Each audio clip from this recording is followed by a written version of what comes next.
of view and how they're looking at this as well.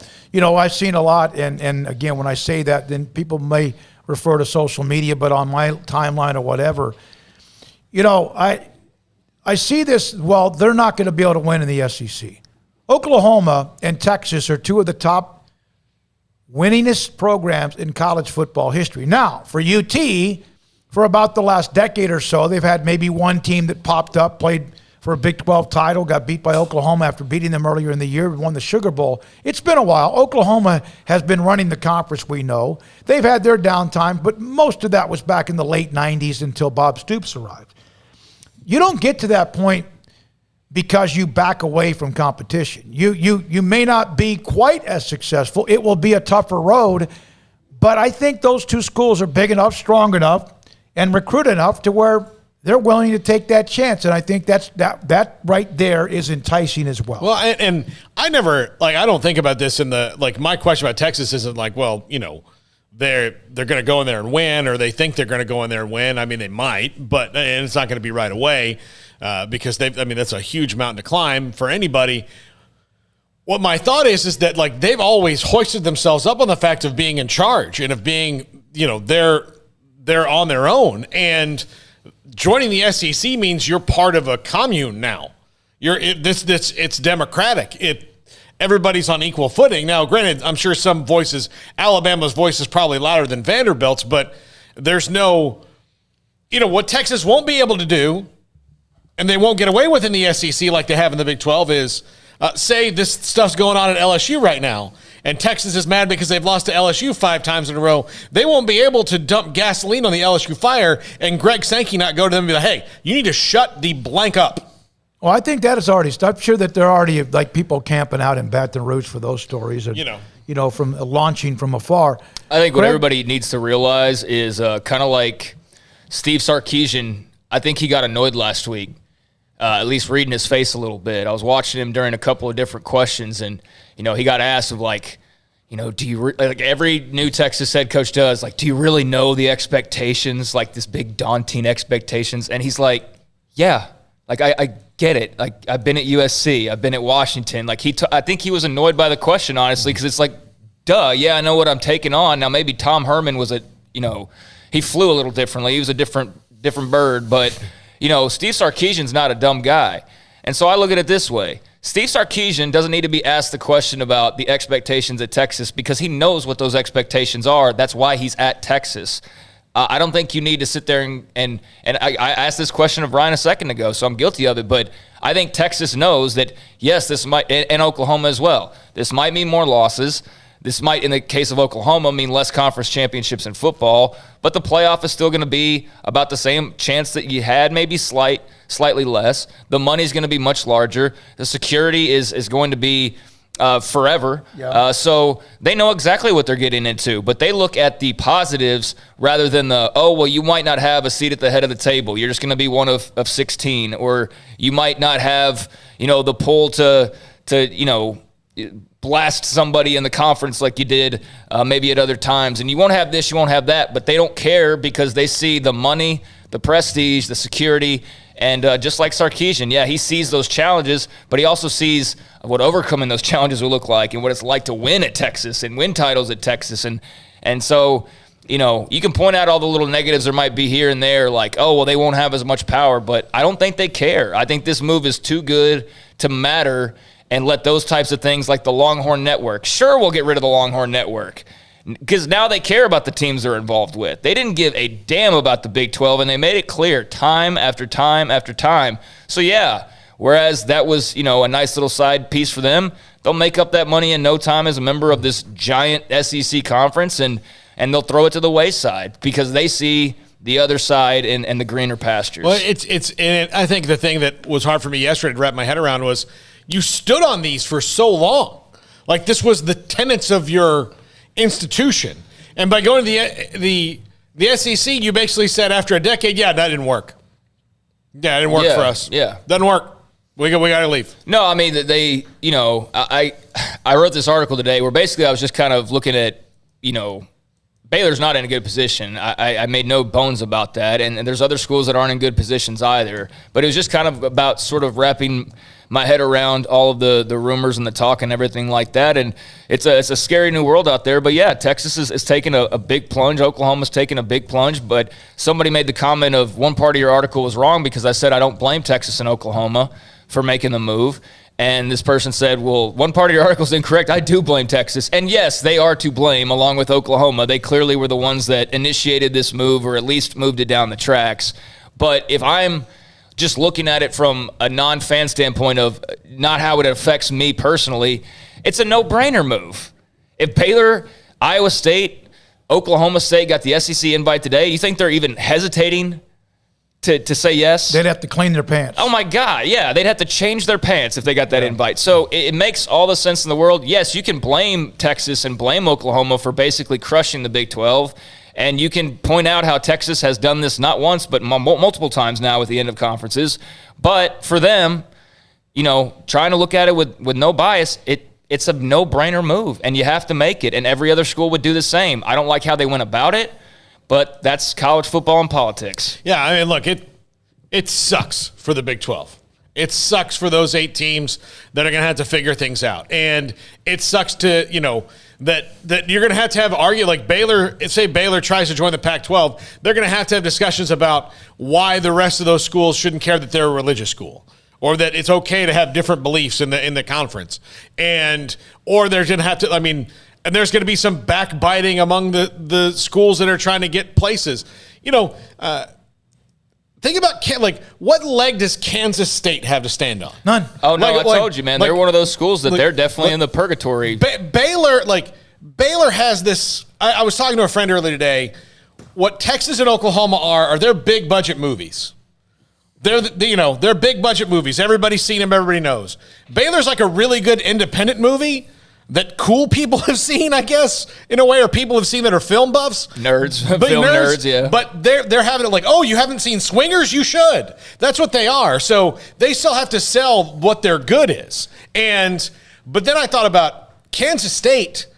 Bill Snyder made them good in football and all that, but their overall sports tradition is middle of the road. Kansas is the real footprint. If you want the Kansas City television market, then you get Kansas. Kansas State would have to go with them, but what do you do if you're Kansas State? And that's unfortunate for them. Yeah, Iowa State's not that attractive when you think about it.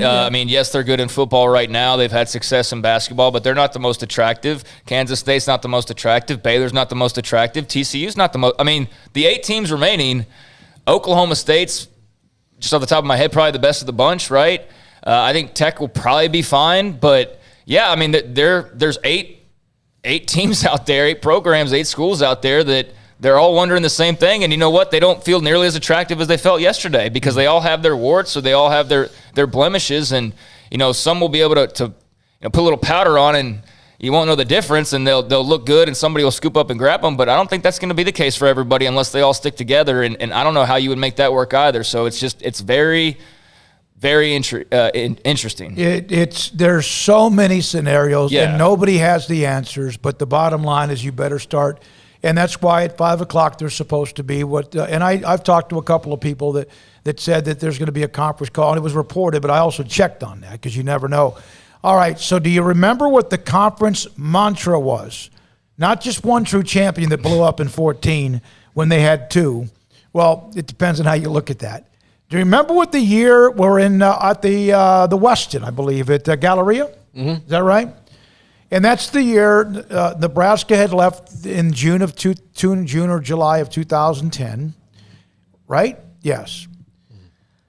The next year, everyone was there. I remember, the Big 12 had backpacks and shirts and all that. What was the little saying? I can't. Okay, do you know one of the big banners this year at the AT&T Stadium? I don't know if you guys saw that. I said this during the Bob Bowlesby interview. The word unity.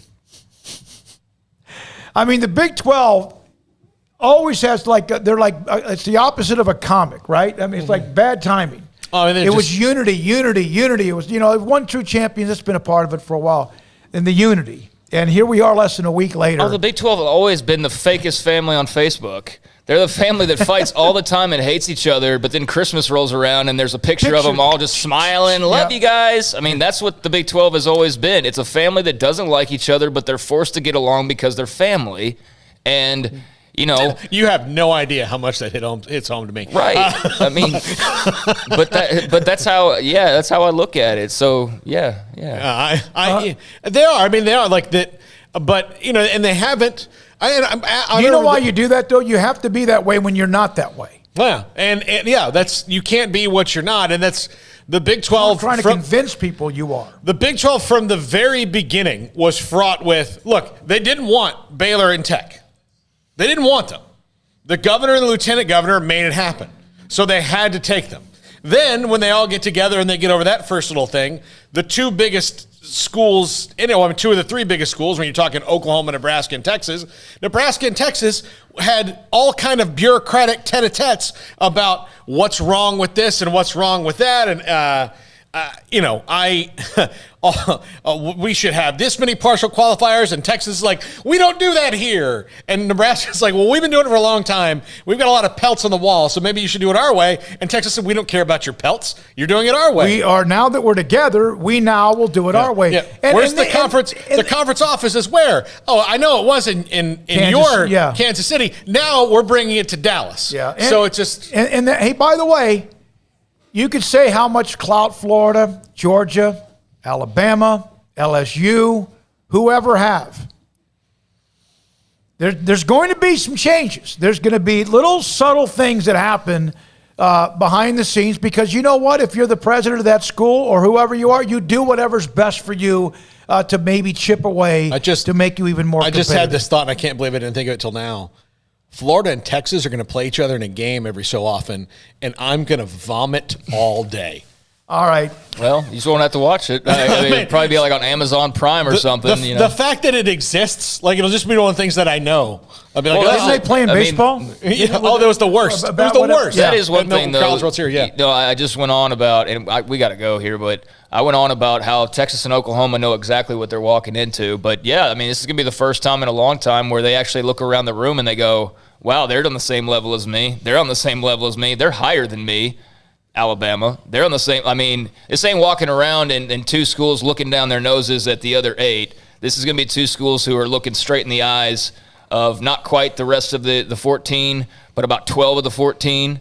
And that's going to be a new way of life. And that's going to result in probably not winning as much as you maybe did at one point in time. But as Ryan Abers said, when you do win, it's going to be that much more special. And that's another reason why the move makes sense, as backdoor as it was.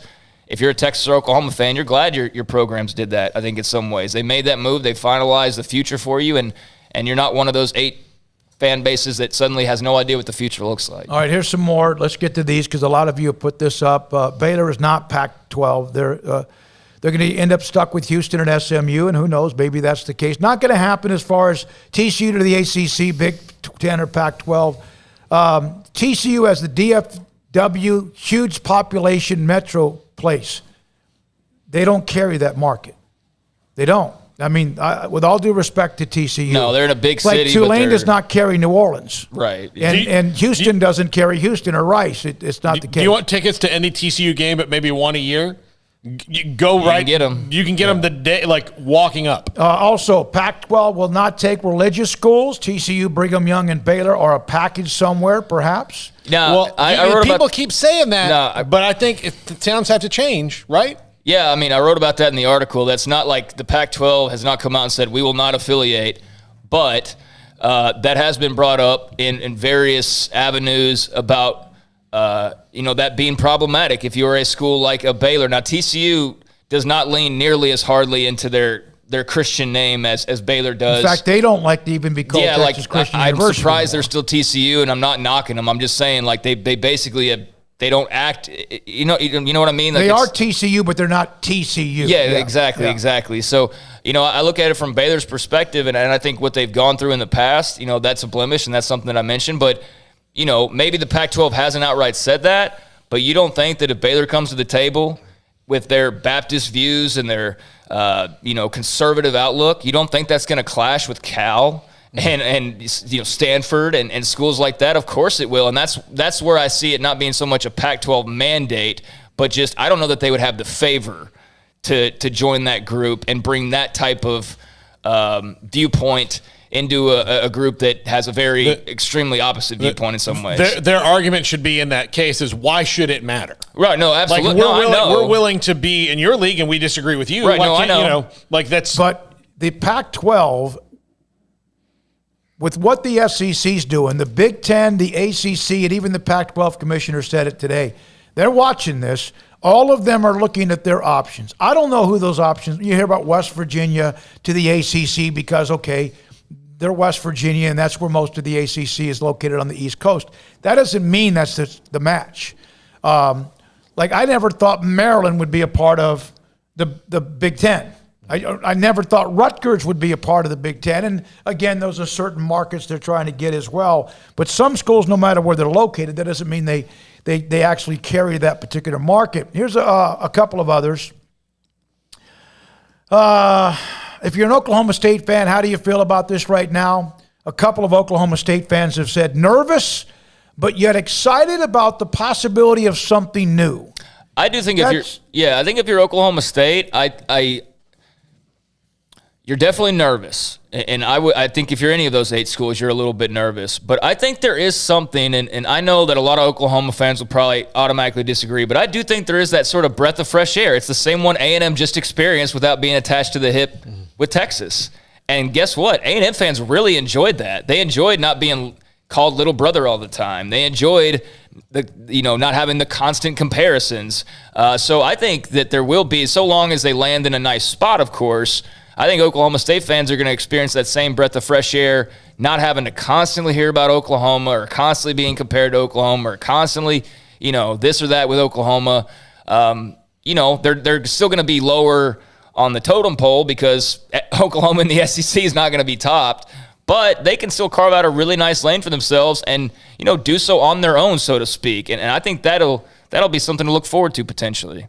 Big Ten is a fit for Iowa State, Kansas, according to Bracket Busters. Sure. I think Kansas State gets screwed in the end. I think Iowa State would have to work really hard to differentiate themselves if they jump back into a mix with, Iowa, obviously. But, geographically and whatnot, that all makes sense.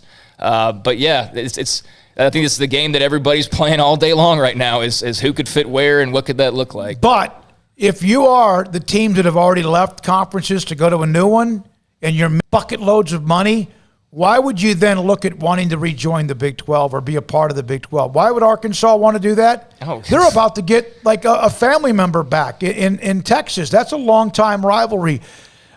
Even with Nebraska struggling in the Big Ten, and even though that last year they were kind of bumpy road for them and they never really have been all that accepted, I cannot imagine they'd want to come back. They're making $50 million a year. Look, they're not going to fill the Big 12 with old Big 12 schools. No. They're going to have to go down, and it just is gone. Or it's just gone, and that's kind of almost what I'm advocating for in a way. But yeah, either way, because of their locations, they're going to be super. And the Big 12 was too with West Virginia's inclusion, but they're going to be stretched big time geographically. It's going to have to become a much larger map. And yeah, I think UCF would be an attractive option. But I think even if you were to go out, let's say you were to grab a UCF, a Houston, or whatever, first of all, the Texas schools don't want to dilute it with too much other Texas talent, as I explained yesterday. Why bring up Houston and SMU to your level and then therefore water down your opportunities?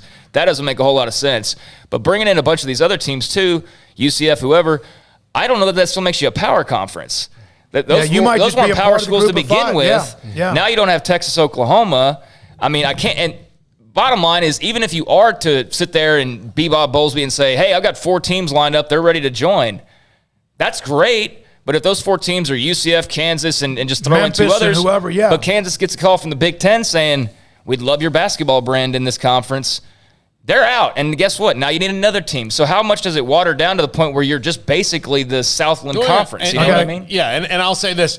One thing, just take out of your mind, nobody goes to a conference because they're going to win titles. Right. And that's why I said, why would Arkansas wouldn't come back? I'm sure they thought we might win more in the Big 12, but money, titles are not the thing. They're rare. Here's one from Darnell on our YouTube channel. Oklahoma won't win a championship in the SEC. It will take 10 years.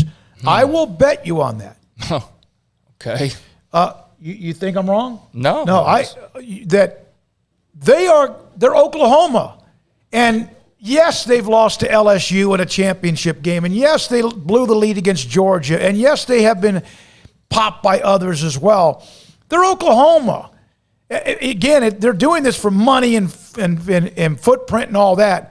Oklahoma in football, with then the SEC ability to recruit even better, they're already a national brand. It strengthens their national brand. Now they just pull even Yeah, with the teams where they were a little bit behind. Now they're just pulling even after a year or two. Doesn't mean they're not going to lose a game or two more, but that doesn't mean they won't have a run. They almost had Georgia dead to rights. Remember that game? They were damn good, but of course they didn't finish it off. But I would think that within 10 years.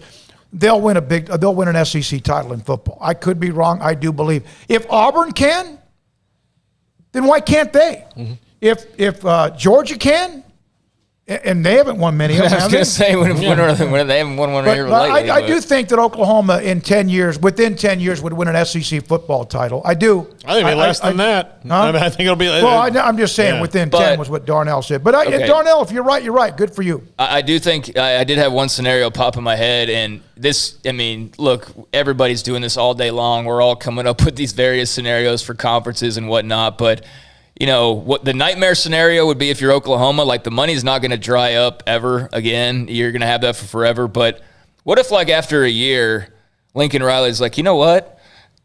The Dallas Cowboys just called. They're getting rid of Mike McCarthy. And I think, you know what? I am ready to make that jump to the NFL.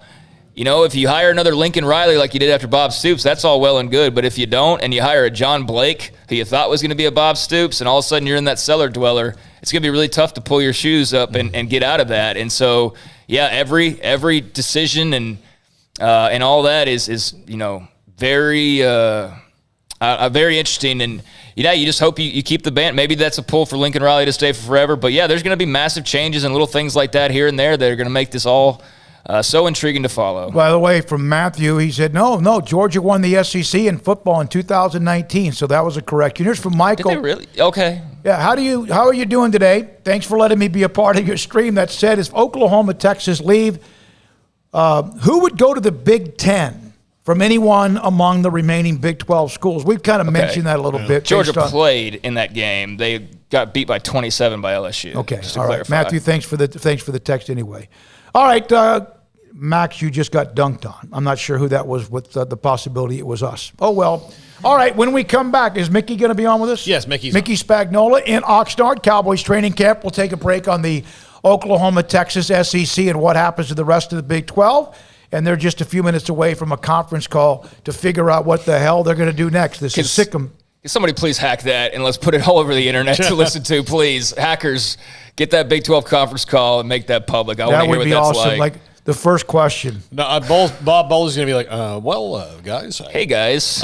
If I'm one of the Big 12 presidents or an AD, whoever's on this conference call, Bob, I've been hard on him, and there have been times I've been okay, but he's the captain of this ship. Well, I wonder, into an iceberg. Are Chris Del Conte and Joe Castiglione on this call? Oh, no. Let me tell you something. I hope they are.